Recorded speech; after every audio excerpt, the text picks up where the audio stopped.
Assalamualaikum warahmatullahi wabarakatuh. Kembali lagi sama channel aku Jul Haryono. Kini aku mau membahas tentang hal-hal yang sedang terjadi di Indonesia, termasuk kebijakan pemerintah yang mengeluarkan para napi dikarenakan untuk mencegah penyebaran COVID-19 atau virus corona. Ya, sebagai masyarakat Indonesia yang baik, sepatutnya kita menghargai keputusan-keputusan yang udah diberikan oleh pemerintah, termasuk apa yang udah terjadi sekarang. Tetapi tidak menutup kemungkinan setiap kebijakan itu menuai pro dan kontra yang pasti akan memberikan dampak positif atau negatif biasanya, seperti itu. Oke, kita kembali ke pembahasan awal, yaitu tentang napi yang dibebaskan sampai 5.000 lebih atau 3.000 kalau nggak salah kemarin tuh aku lihat. Pokoknya sebegitu banyaknya mereka dikeluarkan karena mencegah penyebaran virus corona. Dan tahu nggak kalian guys, apa yang terjadi setelah beberapa minggu mereka dikeluarkan? Aku di sini tidak bermaksud untuk menseujoni mereka, tetapi yang terjadi di lapangan itu akhir-akhir ini sering terjadi kriminalitas, itu pembegalan yang terjadi di jalan-jalan sepi. Soalnya beritanya lagi ramai nih guys, di berita ataupun dimanapun.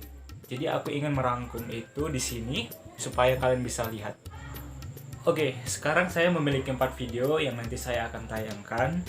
Jadi saya ingin melihat bagaimana respon kalian. Karena di sini saya tidak menyalahkan kebijakan pemerintah, tetapi kita cari tahu apakah alasan mereka melakukan pembegalan ataupun kejahatan kriminal seperti yang terjadi sekarang.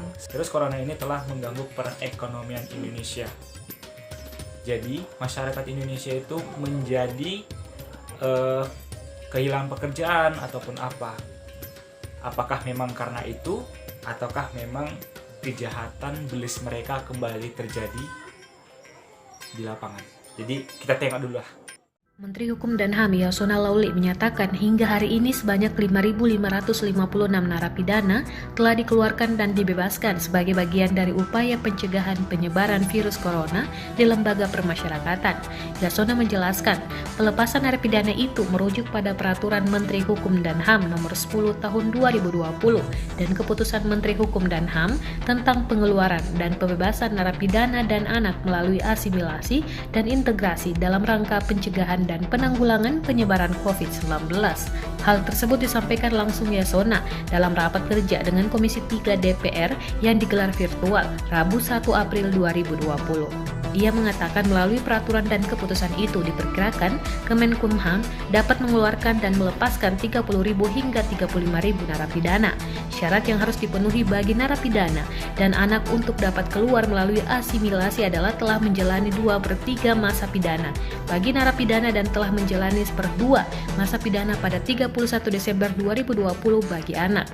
Asimilasi tersebut akan dilaksanakan di rumah dan surat keputusan asimilasi diterbitkan oleh Kepala Lapas, Kepala LPKA, dan Kepala Rutan. Yasona menegaskan pembebasan itu sudah berdasarkan persetujuan Presiden Joko Widodo.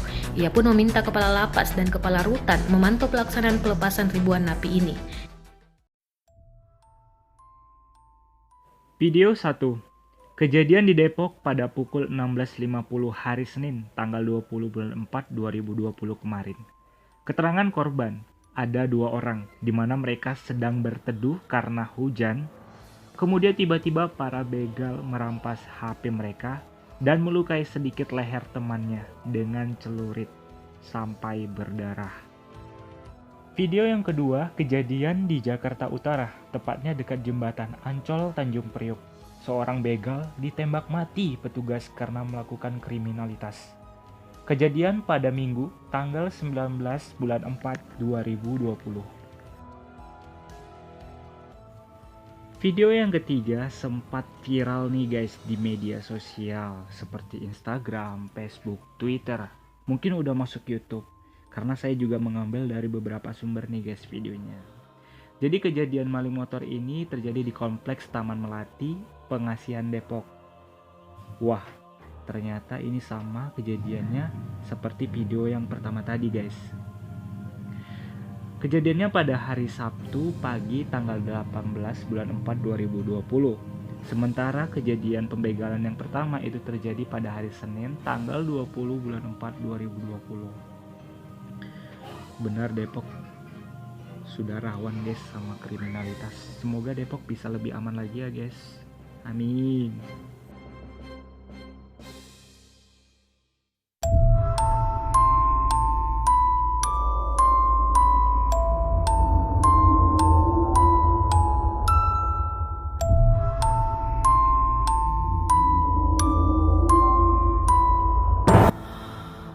Video yang keempat. Nah, ini video yang menurut saya paling sadis loh guys. Kenapa? Karena video ini si korban ditembak kepalanya hingga terkapar dan akhirnya berlimpah darah. Video yang terekam dengan kamera CCTV ini berarti menjadi saksi dari sekian banyak video kriminalitas yang kini mulai menjadi-jadi loh guys. Astaga.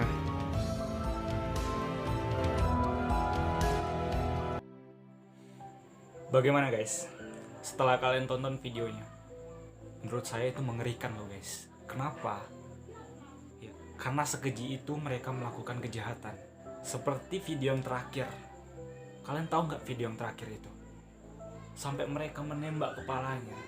Aku melihat darah itu aja udah kasihan banget. Kok bisa sejahat itu coba?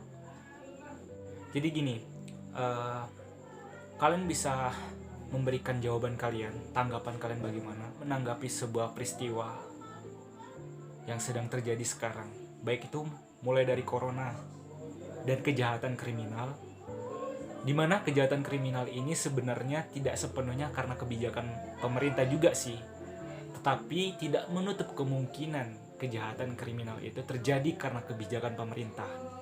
Yang aku maksudkan itu bisa kalian jawab sendiri guys. Seperti itu.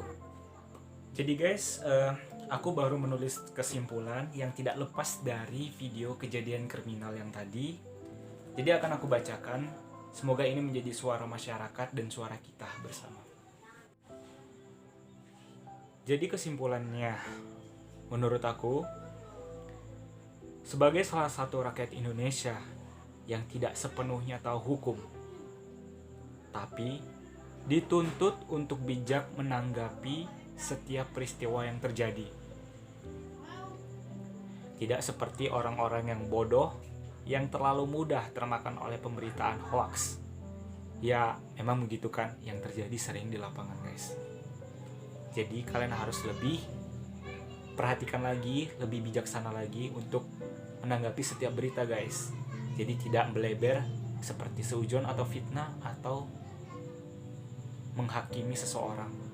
Jadi harus diberikan pemahaman kepada diri kita sendiri, bener nggak, iya nggak gitu. Jadi kita harus selidiki dulu, baru kita memberikan tanggapan sesuai video yang terjadi gitu. Jadi kita tidak sembarangan guys.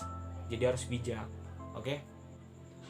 Nah, aku mewakili pemuda-pemudi Indonesia, begitu pula rakyat Indonesia. Kami mohon kepada pemerintah, tolonglah untuk kembali lagi memikirkan kebijakan yang kalian tetapkan sebelum mengesahkan.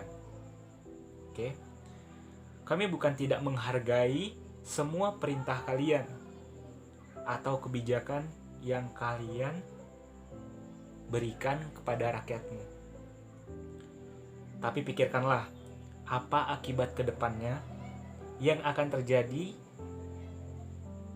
terhadap kebijakan kalian pula. Kami berharap kalian harus lebih matang lagi sebelum menerapkan aturan-aturan atau kebijakan yang kalian berikan kepada kami rakyatmu. Kita semua tahu kok, kami sangat mengharapkan namanya kedamaian dan senyum bahagia semua orang. Oleh karena itu, tolong pikirkan nasib rakyatmu dan kemajuan negara ini dengan mengayomi, menjaga, melindungi, berlaku adil pada kami, dan jangan memakan hak kami. Dengan sendirinya, kami juga akan berpikir maju dan berkembang. Karena apa? karena perlakuan positif yang bisa merubah ke jalan yang benar. Ini maksudnya kepada pemimpin ataupun pemerintah kita, ya, bisa mengarahkan rakyat Indonesia ke jalan yang lebih baik seperti itu, menuntun kita semua. Jika kami semua rakyat Indonesia telah menerima dampak baiknya, kami pun akan ikut serta berpikir maju demi negara kita Indonesia. Jadi teman-teman, semoga untuk kedepannya Indonesia menjadi lebih baik lagi, lebih mengerti tentang rakyatnya, lebih bisa mempertimbangkan kebijakan-kebijakan yang diberikan. Jadi tidak sembarangan lagi. Pokoknya Indonesia semoga menjadi negara yang paham akan suara rakyatnya. Dan sekali lagi, yang sering terjadi dan menjadi problemnya itu tentang koruptor ataupun korupsi. Ya, berharap koruptor itu ditanggulangi oleh pemerintah dengan memberikan efek jerah atau efek takut yang begitu mendalam hingga para koruptor tidak akan pernah melakukan namanya memakan uang rakyat. Mungkin bisa usul hukum mati, itu lebih baik kayaknya ya. Oke guys, jadi bagi kalian yang sependapat dengan aku, kalian bisa berikan subscribe, like, dan share video ini jika bermanfaat. Jadi kalian bisa memberikan komentar-komentar kalian yang sesuai dengan pendapat saya di kolom komentar. Jadi sampai sekian dulu videonya, ataupun membuat video yang lainnya yang bisa diterima oleh teman-teman, insya Allah ya kan. Oke guys, terima kasih. Assalamualaikum warahmatullahi wabarakatuh.